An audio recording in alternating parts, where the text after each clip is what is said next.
জুলাই আন্দোলন কি পরিকল্পিত ডিজাইন? বিএনপি নেত্রীর বিস্ফোরক দাবি। জুলাই আন্দোলন কি পুরোটাই ছিল একটি সাজানো নকশা বা পরিকল্পিত ডিজাইন?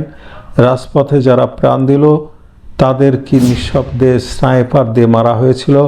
বিএনপির নেত্রী নীলোফার চৌধুরী মনির একটি বিস্ফোরক মন্তব্য ঘিরে এখন রীতিমতো তোলপাড় পুরো বাংলাদেশ।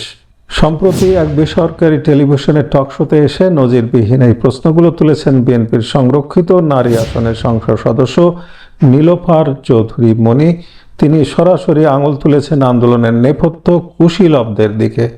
অত্যন্ত কঠোর ভাষায় তিনি বলেন, অনেক কিছুই আমি বলতে চেয়েও বলতে পারি না, কারণ অনেক কিছু বললে অনেকের কাপড় চোপড় ঠিক থাকবে না। যারা আজ বড় বড় কথা বলছে তারা গোপনে কখন, কোথায়, কিভাবে সেনাবাহিনীর সাথে দেখা করেছিল সেই প্রশ্নও তুলেছেন এই নেত্রী।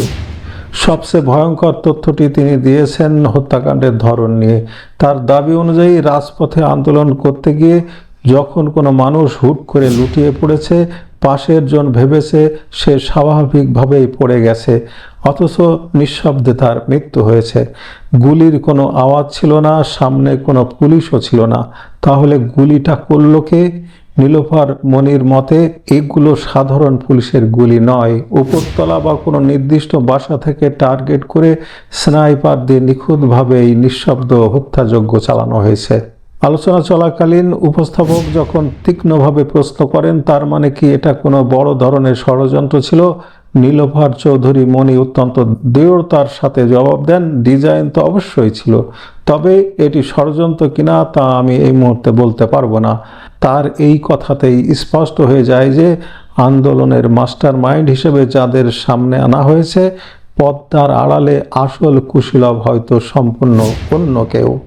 একজন প্রবীণ রাজনীতিবিদের মুখ থেকে তথাকথিত জুলাই আন্দোলনের ব্যাক স্টেজ কর্মকাণ্ডের এমন চিত্র সামনে আসার পর রাজনৈতিক মহলে শুরু হয়েছে চুলচেরা বিশ্লেষণ। প্রশ্ন উঠছে, তথাকথিত জুলাই আন্দোলনের কৃতিত্ব দাবি করা নব্য শক্তির পেছনের আসল এজেন্ডা কি?